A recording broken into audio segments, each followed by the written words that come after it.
Gentlemen, today we're going to be talking about pink and how to incorporate it into your extra large wardrobe. It's Big Pretty in Pink today on Big Pretty Man.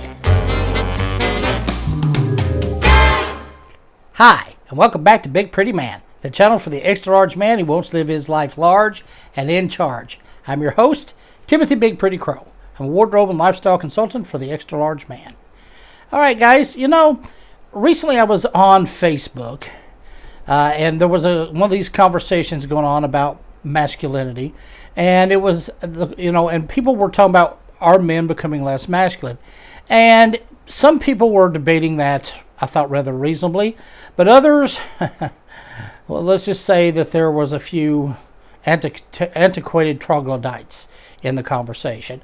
And one of the things I was hearing from these more redneck types was, men are wearing pink now. You see them wearing pink, and pink's unmasculine. It feminizes a man. And I'm just reading this and finally just signed off of it because that is absolutely antiquated and ludicrous assumption about the color pink. In fact, pink on men looks fantastic. And in fact, in some polls that have been taken, it's been found that women actually find men in pink to be very attractive. They like to see the color pink on men. Now this connotation that pink is somehow unmasculine is a relatively modern thing. It's less than 100 years old. In fact, throughout most of history, the color pink was actually more associated with men than women. Actually, in the 19th century, blue was more associated with girls, and pinks were more associated with boys and men. And this goes all the way back. If you look at some of the paintings and inscriptions from the medieval times, you see men wearing pink, especially among the lower classes, and actually even the higher upper classes. You see them wearing pink tunics and pink leggings. It was a very common color. And one of the reasons for this being is that pink actually is a tint of red.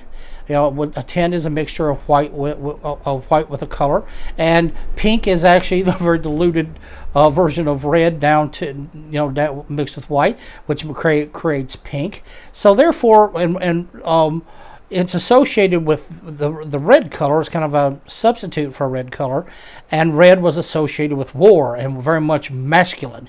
That's one of the reasons you see the British soldiers and the Roman soldiers wore red tunics and wore red jackets.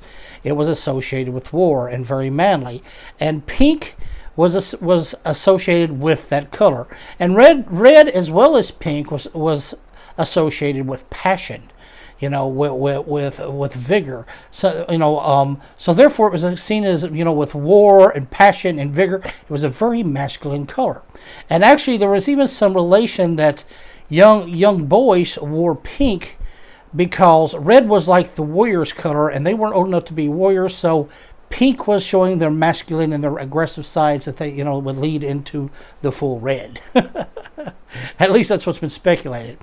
Now, and that was even true up through into the Renaissance. You see lots of men wearing pink. You see even back in medieval times, there's even kings wore pink.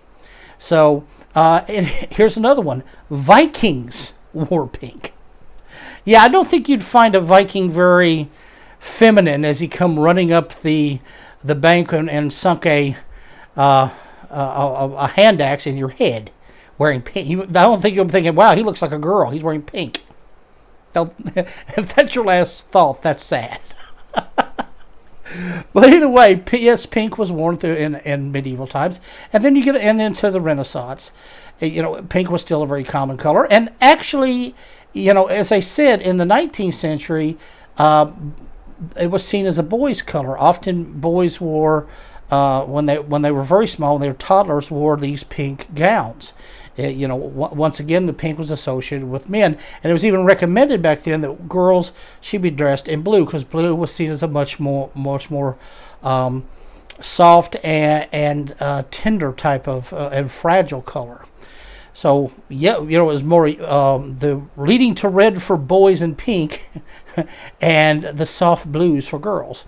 Now, this really started to change around in the early 20th century, but actually up until the 1920s, pink was still a very prominent male color.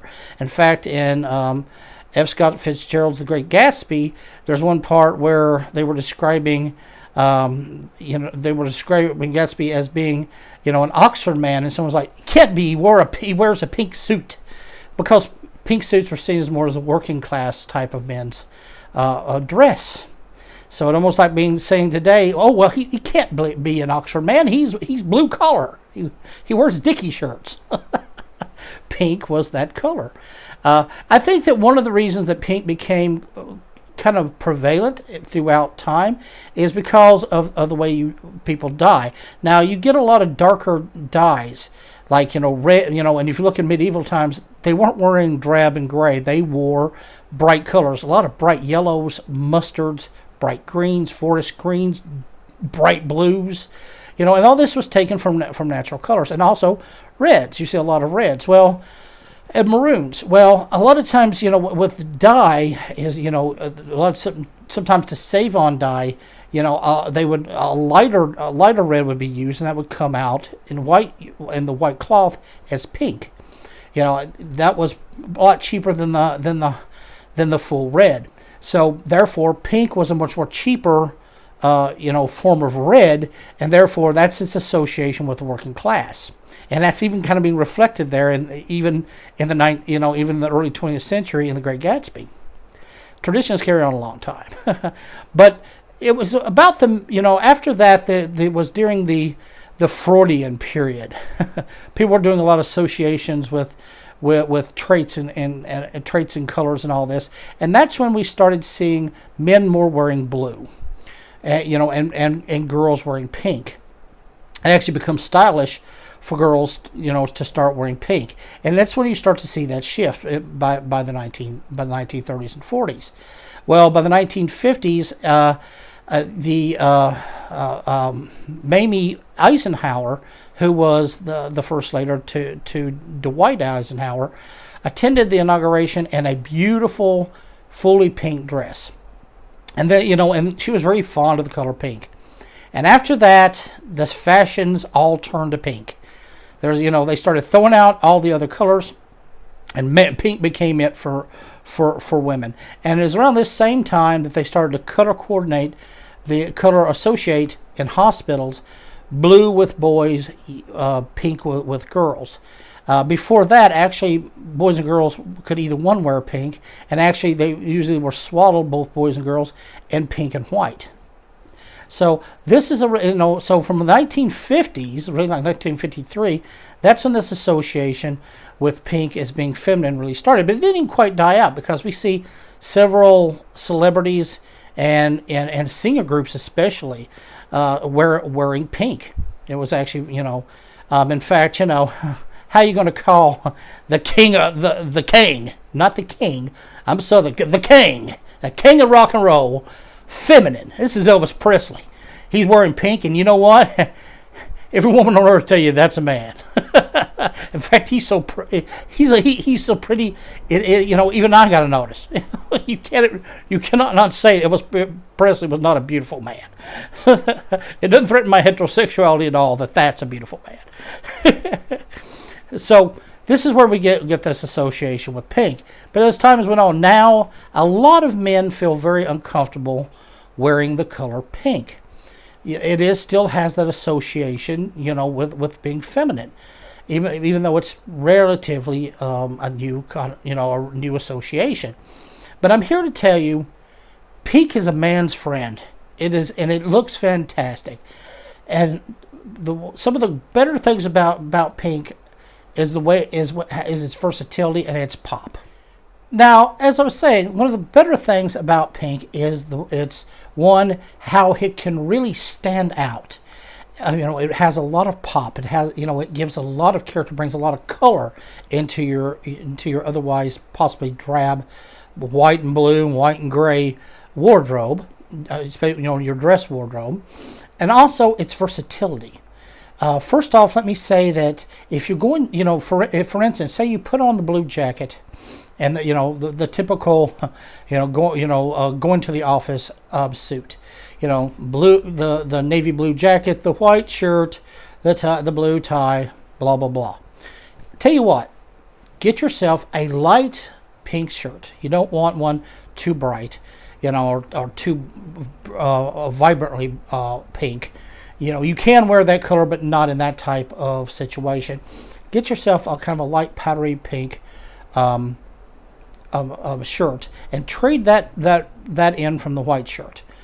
You can put on the same blue tie, and then look at yourself in the mirror. That blue and that pink are really going to just make you jump out. I mean, suddenly, what went from just this uniform that you see everywhere, suddenly, pow! You are bursting out with color. The blues actually look more vibrant. The pink, is really kind of shining out. It's very good for any type of complexion, whether you're dark complected, you're light complected. It works for either complexion. So this really is a very vibrant color to bring a lot of zest into your outfits. And then of course, like I said, it is extremely versatile. Now, as you see here, I'm wearing white and pink.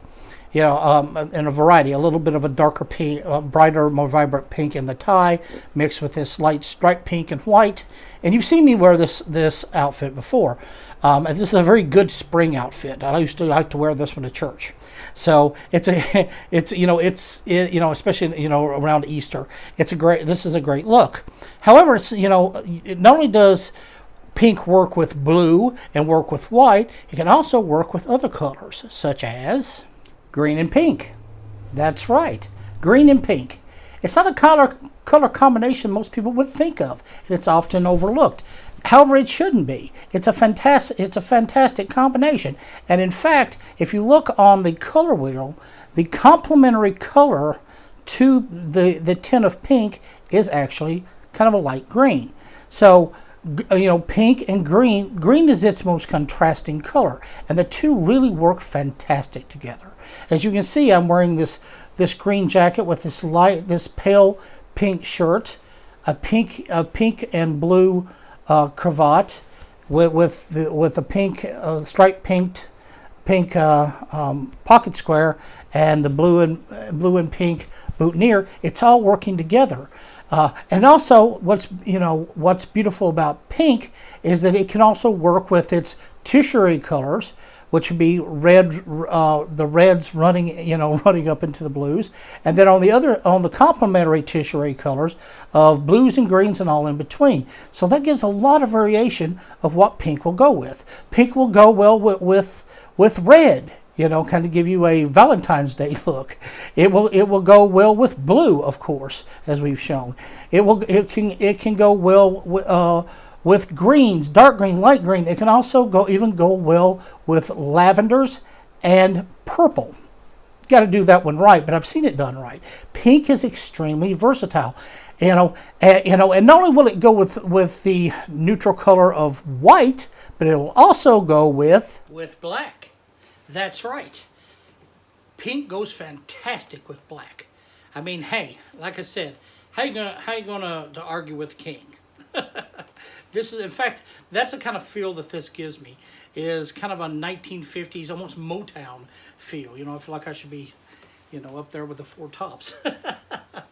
Also, with this black, I think it gives you a very distinguished, a very manly look. With the black and this pink, the combination, it's definitely coming across as very masculine. In fact, I think that with this Homburg on as well, I think I look even more like a gangster than ever before. But you can see, pink is extremely versatile. You can wear it with, just like we could wear it with white, you can wear it with black. You can wear it with blue. You can wear it with green. You can wear it with red. It's extremely versatile. It's got a lot of vibrancy and a lot of pop, and it brings a lot of personality into your outfit, rather than once again looking like the blue, white, and red tied, suit clones. You walk in looking like this, you know, you're going to turn some heads. You know, so once again, don't be afraid of pink. Now, if you are still a little shy about, hey, I'm a manly man, I ain't wearing pink. Take a few steps at a time. What you could do is start off with a few accessories. Get yourself a pink boutonniere like I'm wearing here. Try out a pink tie. See how that works. Work you up and finally get you a light, not bright, light pink shirt. Kind of like the one I was wearing before. Put that on and try it out. You find out how many compliments. Look in the mirror and figure out how much your blues pop. If you have blue eyes, it'll really make your eyes pop out, just like my baby blues. So, and women will react. Women, like I said, do find men in pink to be very sexy, not feminine. It actually kind of promotes your masculinity. I think that is still that association with kind of a light red, and it's a color of passion. It's also kind of a sexual color, if you know what I'm saying. So yeah, definitely don't be afraid of pink. Try it out. Baby steps at a time. And see how you like it. I promise you won't be sorry. And by the way, I want you to take a look at me. If you're one of those people out there that think, oh, men look or demasculated, they look feminized when they wear pink, take a good hard look at me. Do I look feminine or unmasculine to you? Do I? Or do I look like somebody that might be packing something in this jacket, or have some boys that might take you out back with a ball bat to your knees?